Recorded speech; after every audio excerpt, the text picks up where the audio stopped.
Screen पर side में आपको एक शंकराचार्य का फोटो दिखाई दे रहा होगा और इनको आप एकदम बढ़िया से भली भांति पहचानते होंगे, क्योंकि ये अपने बयान के वजह से खुद ज़्यादा चर्चाएं बने रहते हैं। किसी भी टॉपिक पे, किसी मुद्दा पे जब बयान देते हैं तो खुद ज़्यादा वो चर्चा का विषय बन जाता है, चाहे किसी भी चीज़ को लेकर के हो। कभी कभी मोदी विरोधी ऐसा चर्चा दे देते हैं जिसकी वजह से इनका खुद ज़्यादा मतलब इनके चर्चा पे वायरल हो जाता है। मतलब इतना वायरल होता है कि लोग उस पर अपना प्रतिक्रिया देने लगते हैं, इनको शेयर करने लगते हैं, कुछ ट्रोल भी होते हैं, कुछ लोग इनको सपोर्ट भी करते हैं। लेकिन हाल ही में जो एक इटावा में, जो यूपी के इटावा में प्रसंग हुआ है, यादव कथावाचक के साथ जो दुर्व्यवहार किया गया है, उस पर भी मीडिया वाला इनके पास जाकर के सवाल किया, जवाब पूछा इनसे, तो इन्होंने अपना प्रतिक्रिया दिया और प्रतिक्रिया में ये बता रहे थे कि देखिए गलती दोनों तरफ का है। यादव कथावाचक गलती ये की है कि वो अपना नाम छुपा करके गए थे, ये गलत चीज़ है। और नाम छुपाने के बाद जो उन लोगों ने हरकत किया है वो भी मतलब गलत किए हैं, क्योंकि ये भी तो हिंदू थे, तो हिंदू के साथ अगर कोई हिंदू गलत कर रहा है तो ये फिर गलत ही है। तो ये बयान मुझे ठीक लगा कि चलो मान लेते हैं कि अगर कोई नाम छुपा के कर रहा है तो बढ़िया है, उसको मतलब है ना। लेकिन इतना बड़ा सज़ा तो नहीं होना चाहिए कि किसी को आप चोटी छील दीजिएगा तो फिर उसके ऊपर मूत्र छिड़क दीजिएगा, ये तो गलत चीज़ है।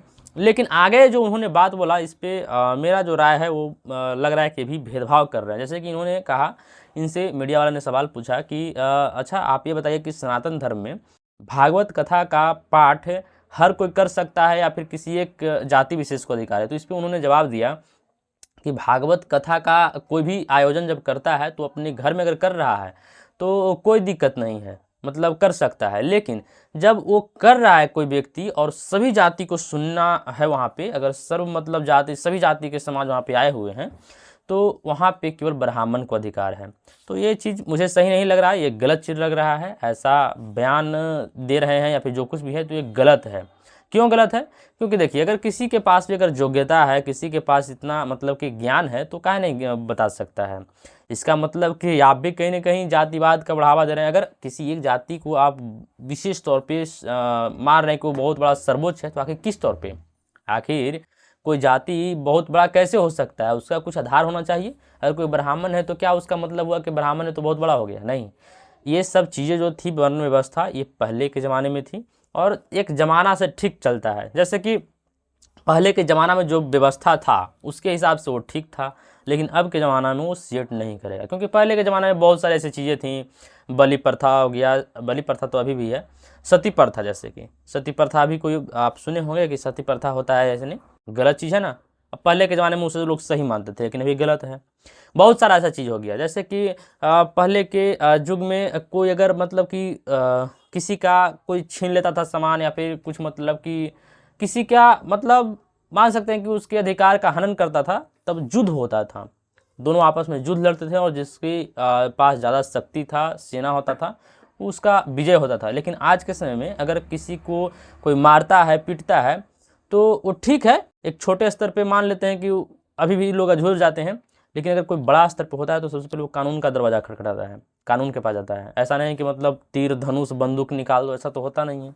तो हाँ, ये कह सकते हैं कि वो पहले के ज़माने में ठीक था, लेकिन अब के ज़माने में ठीक नहीं होगा, सेट नहीं करेगा।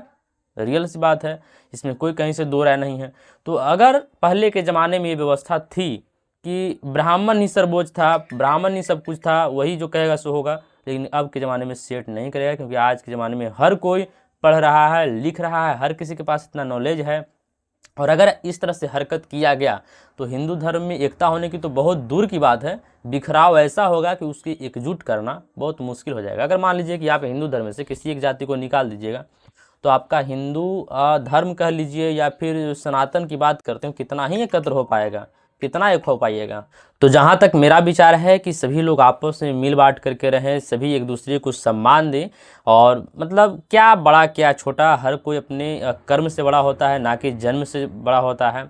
और सबसे बड़ी बात है कि अगर जाति पे अगर आप बात करते ही हैं तो यादव एक हिंदू जाति ही है। यादव से मतलब मुझे लगता है कि भगवान श्री कृष्ण भी यादव के ही वंश थे या फिर उनके ही वंश यादव हैं। तो ये फिर अगर कोई कहता है कि ऐसे है वो ऐसे है, और जो महिला इस तरह का हरकत की है कि अपना मूत्र दे करके छिड़काव की है, वो भी कहीं ना कहीं गलत काम की है।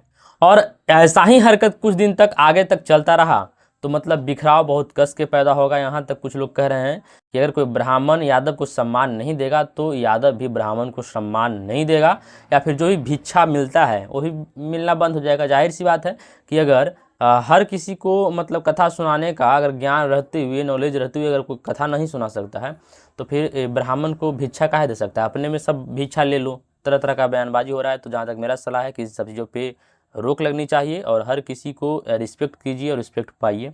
बाकी इस पे आपका जो विचार है कमेंट बॉक्स में जरूर बताइएगा। वीडियो को यहाँ तक देखने के लिए आप लोगों को बहुत बहुत धन्यवाद। वीडियो देख लिए, आपको अगर पसंद आया हो तो लाइक कर दीजिएगा और मेरे चैनल पर नए चैनल को सब्सक्राइब कर दीजिएगा। मिलते हैं कोई और अगले इंटरेस्टिंग वीडियो के साथ, तब तक के लिए टेक केयर, बाय बाय।